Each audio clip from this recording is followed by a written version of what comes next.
Hello student, welcome to Om education centre. आज हम पढ़ेंगे 10th क्लास की मैथ की एक्सरसाइज नंबर 3.5 का पार्ट 4। पार्ट 3 हम इसका पहले ही अपलोड कर चुके हैं। अगर आपने नहीं देखा है तो वीडियो के डिस्क्रिप्शन में उसका लिंक मिल जाएगा, वहां जाकर आप वो पार्ट 3 देख सकते हैं। तो स्टूडेंट देर ना करते हुए चलते हैं बोर्ड पर और समझते हैं आगे के क्वेश्चन। चलिए स्टूडेंट देखते हैं इसका अगला वाला क्वेश्चन, यानी क्वेश्चन नंबर 4 का सेकंड। फर्स्ट हम करा चुके हैं। देखिए सेकंड क्वेश्चन क्या कह रहा है, एक भिन्न 1/3 हो जाती है जब उसके अंश में से 1 घटाया जाता है, और वह 1/4 हो जाती है जब हर में से 8 जोड़ा जाता है। यानी कि हर में 8 जोड़ने पर वो कितनी हो जाती है, 1/4 हो जाती है। तो वह भिन्न ज्ञात कीजिए, यानी कि हमें फ्रैक्शन ज्ञात करना है। तो देखिए यहाँ पे सबसे पहले जब भी भिन्नों वाले प्रश्न आते हैं तो सबसे पहले हमें अंश और हर को मान लेना चाहिए, ठीक है। तो यहाँ पे लिखेंगे माना भिन्न का अंश बराबर x, ठीक है। फिर लिखेंगे माना भिन्न का हर बराबर हो जाएगा y, ठीक है। इसको y मान लेंगे। तब अंश अगर x है और हर y है तो हमारी फ्रैक्शन क्या हो जाएगी, देखिए यहाँ पे तब भिन्न हो जाएगी x/y, ठीक है। भिन्न ये हो गई हमारी। अब देखेंगे यहाँ पर according to the question case first, ठीक है। केस फर्स्ट या मैं इसको प्रथम शर्तानुसार भी लिख सकते हैं, ठीक है। देखिए यहाँ पे तो केस फर्स्ट यानी कि प्रथम शर्त के अनुसार वो क्या कर रहा है, भिन्न 1/3 हो जाती है जब उसके अंश में 1 जोड़ा जाता है, सॉरी 1 घटाया जाता है, ठीक है। तो यहाँ पे देखेंगे फ्रैक्शन हमारी है x/y और अंश इसका x है, तो x में 1 घटाया जाता है, ठीक है। x में से 1 अगर घटा दिया जाए तो फ्रैक्शन हमारी कितनी हो जाती है, 1/3, यानी कि ये कितनी हो जाएगी 1/3, ठीक है। स्टूडेंट ये यहाँ तक समझ में आ गया आपको। अब यहाँ से देखिए इक्वेशन कैसे बनाते हैं, जो क्रॉस मल्टीप्लाई कर देंगे, 3 का मल्टीप्लाई इन दोनों में हो जाएगा, y का मल्टीप्लाई यहाँ हो जाएगा। तो 3 का मल्टीप्लाई जब x में करेंगे तो ये हो जाएगा 3x - 3 इक्वल y का 1 में करेंगे तो ये हो जाएगा y, ठीक है। y को इधर लेके आएंगे तो ये हो जाएगा हमारा 3x - y इक्वल, ये 3 को उधर भेज देंगे इक्वल 3, ठीक है। इक्वेशन इसको फर्स्ट मान लेंगे, ठीक है। अब देखेंगे केस सेकंड। तो केस सेकंड में देखिए क्या कह रहा है वो कि यदि किसी यानी कि वह 1/4 हो जाती है जब हर में 8 जोड़ दिया जाता है। तो हर में जब 8 जोड़ देते हैं तो वो 1/4 हो जाती है। तो फ्रैक्शन देखेंगे हमारी क्या थी, हमारी x/y है, और हर में कितना जोड़ रहा है वो 8, ठीक है। हर में हमें कितना जोड़ना है, 8 जोड़ना है। तो यहाँ देखेंगे फ्रैक्शन कितनी हो जाती है स्टूडेंट, 1/4। तो 1/4 ये फ्रैक्शन हो गई, जैसा कि हमने अभी ऊपर वाले क्वेश्चन में किया था क्रॉस मल्टीप्लिकेशन, ऐसे ही इसमें करेंगे, ठीक है। यहाँ 4 का x में हो जाएगा मल्टीप्लाई, तो ये हो जाएगा 4x इक्वल 1 का मल्टीप्लाई y + 8 में करेंगे तो ये हो जाएगा y + 8। y को उधर लेके आएंगे तो ये हो जाएगा हमारा 4x - y इक्वल 8। इसको ले लेंगे इक्वेशन नंबर सेकंड। तो स्टूडेंट यहाँ तक आपको क्लियर है ये।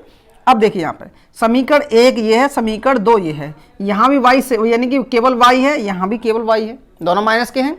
तो जब दोनों माइनस के हों, y समान है, तो क्या करते हैं, हमने विलोपन विधि पढ़ी थी हमने। तो विलोपन विधि में क्या करते हैं, समीकरण 1 में से समीकरण 2 को घटाने पर, ठीक है। तो यहाँ लिखेंगे समीकरण 1 में से 2 को घटाने पर। तो यहाँ देखेंगे अब समीकरण 1 में समीकरण 1 हमारा ये है, समीकरण 2 ये है। लिख लेंगे 3x - y इक्वल 3, और ये वाला हमारा है 4x - y इक्वल 8, ठीक है। और जब घटाते हैं तो समीकरण यानी नीचे वाले समीकरण के जो भी साइन है वो सब चेंज हो जाते हैं। ये माइनस का हो जाएगा, ये माइनस का तो प्लस का हो जाएगा, और ये जो प्लस का है वो किसका हो जाएगा, माइनस का 8। तो यहाँ से माइनस के y से प्लस के y कैंसिल हो जाएंगे। यहाँ 4x में से 3x चला जाएगा, तो क्या बचेगा स्टूडेंट, माइनस का x, ये माइनस x बचेगा। अब यहाँ माइनस के 8 में से हम 3 को घटाएंगे, ठीक है। ये माइनस के 8 में से जब 3 जाएगा तो कितना बचेगा, माइनस का 5, माइनस से माइनस कैंसिल, और x इक्वल हो जाएगा ये 5, ठीक है। x की वैल्यू क्या आ गई हमारी 5। अब x का मान समीकरण 1 में रखो या चाहे समीकरण 2 में रख दीजिए। यहाँ देखिए तो x इक्वल, यहाँ पे सॉरी ये समीकरण ये हमारा 1 है, तो यहाँ लिख लें x का मान समीकरण 1 में रखने पर, ठीक है, समीकरण 1 में रखने पर। तो यहाँ 3x देखिए, यहाँ पे 3 और x की वैल्यू क्या रखेंगे हम 5 - y इक्वल 3, ठीक है। 3 5 या 15 हो जाएगा ये, तो ये हो जाएगा 15 - y इक्वल 3। 15 उधर जाएंगे माइनस के, यानी कि जब भी कोई संख्या इक्वल के दूसरी साइड जाती है तो साइन चेंज हो जाएंगे। तो ये हो जाएगा माइनस वाई इक्वल 3 माइनस 15। ठीक है स्टूडेंट, यहाँ माइनस वाई इक्वल कितना बचेगा, माइनस के 12, माइनस से माइनस कैंसिल, वाई इक्वल हो जाएगा 12। तो हमें x बराबर 5 प्राप्त हुआ है और y बराबर है 12। तो यहाँ से हमारी जो भिन्न बनेगी तब भिन्न, ठीक है ना, तब भिन्न बराबर क्या हो जाएगा, x अपॉन जो y भिन्न थी और x का मान आया है 5, y की वैल्यू आई है 12।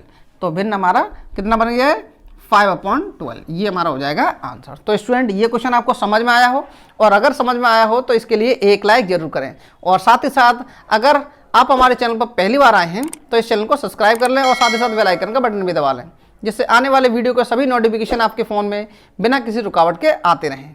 चलिए स्टूडेंट चलते हैं अगले क्वेश्चन की ओर, और अगर आप इसका स्क्रीनशॉट लेना चाहें तो ले सकते हैं।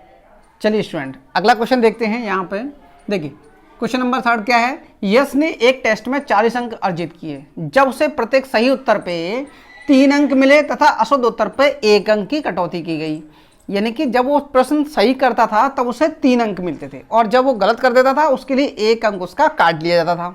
अब ये आगे कह रहा है, यदि उसे सही उत्तर पर 4 अंक मिलते तथा अशुद्ध उत्तर पर, अशुद्ध का मतलब है गलत करने पर, ठीक है, तो अशुद्ध उत्तर पर 2 अंक कटते तो यश 50 अंक अर्जित करता। तो टेस्ट में कितने प्रश्न पूछे थे, यानी कि टेस्ट में जो प्रश्नों की संख्या है वो मैं ज्ञात करनी है। तो देखिए यहाँ पर माना सही प्रश्नों की संख्या, माना सही प्रश्नों की संख्या है x, गलत प्रश्नों की संख्या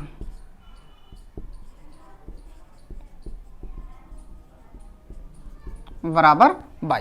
ठीक है, यानी कि x प्रश्न उसने सही किए हैं और y प्रश्न उसने गलत किए हैं। तो यहां पर देखेंगे according to the question case first. ठीक है, अब केस फर्स्ट में कह रहा है वो, यश ने एक टेस्ट में 40 अंक अर्जित किए जब उसे प्रत्येक सही उत्तर पे 3 अंक मिले तथा अशुद्ध उत्तर पर 1 अंक की कटौती की गई। यानी कि हमारे जो पहले उसने प्रश्न सही कितने किए, देखिए सही प्रश्न किए x, और प्रत्येक प्रश्न के लिए उसे कितने नंबर मिले हैं, 3। तो x प्रश्नों की संख्या है, प्रत्येक प्रश्न के लिए 3 अंक मिले हैं, तो टोटल अंक कितने हो जाएंगे हमारे, 3x। ठीक है स्टूडेंट, 3x, और टोटल अंक हो गए सही वाले। अब जो गलत प्रश्नों की संख्या है वो है y, और प्रत्येक गलत के लिए कितना नंबर कटता है, 1। तो कितने नंबर कटेंगे टोटल, y का 1 में मल्टीप्लाई करेंगे यानी कि y, तो y अंक उसके कट जाएंगे। और ऐसे दोनों को, सही और गलत के प्रश्नों को काट कर उसे टोटल अंक कितने मिले हैं, उसे मिले हैं 40 अंक। तो अब इसी को हमें एक इक्वेशन के फॉर्म में रखना है। तो देखिए यहाँ पर, तो यहाँ पर लिखेंगे, देखिए 3x, यानी कि सही अंक कितने थे, 3x, माइनस उसमें से घट जाएंगे कौन से, गलत वाले, यानी कि y प्रश्न गलत थे और प्रत्येक प्रश्न के लिए 1 अंक काटा गया है, तो y का 1 में मल्टीप्लाई करेंगे तो माइनस y, और इक्वल, यानी कि पूरा 3x में से y को अगर घटा दिया जाए तो कितने अंक उससे प्राप्त हुए हैं, 40। ये हमें 40 अंक प्राप्त हुए हैं। इसको ले लेंगे इक्वेशन नंबर 1। ठीक है, अब आते हैं केस सेकंड पे। तो केस सेकंड हमारा देखिए क्या कह रहा है, यदि उसे सही उत्तर पर 4 अंक मिलते, तो सही उत्तर पर अगर 4 अंक मिलेंगे तो टोटल अंक उसके कितने हो जाएंगे, 4x, यानी कि प्रश्नों की संख्या, सही वाले प्रश्नों की संख्या कितनी है, x है, और प्रत्येक प्रश्न के लिए उसे कितने मिलते हैं, 4 अंक। सही करने, जब सही करता है तो 4 अंक मिलते हैं। तो प्रश्नों की संख्या में जब अंक का मल्टीप्लाई कर देंगे तो ये हो जाएंगे इसके कुल अंक। अब इसमें से गलत कितने हुए वो घटा दिए जाएंगे। तो गलत कौन कौन से हैं, देखिए माइनस कर देंगे गलत वाले की। प्रत्येक गलत के लिए, यानी कि जो गलत प्रश्नों की संख्या कितनी है, y है, या हम इसको अशुद्ध भी कह सकते हैं। तो अशुद्ध प्रश्नों की संख्या कितनी है, y है, और प्रत्येक प्रश्न के लिए कितने काटे जाते हैं, उसने बताया है कि 2 अंक काटे जाते हैं। ठीक है, तो यानी कि 2 का y में मल्टीप्लाई करेंगे तो ये हो जाएगा 2y। इतने प्रश्न, इतने अंक उसने सही करके लिए हैं, और इतने अंक जो कटे उसके गलत पे हैं। तो यहाँ पर देखेंगे सही में से गलत को घटाने पर कितने अंक प्राप्त होते हैं, तो उसे 50। तो यहाँ देखेंगे 50।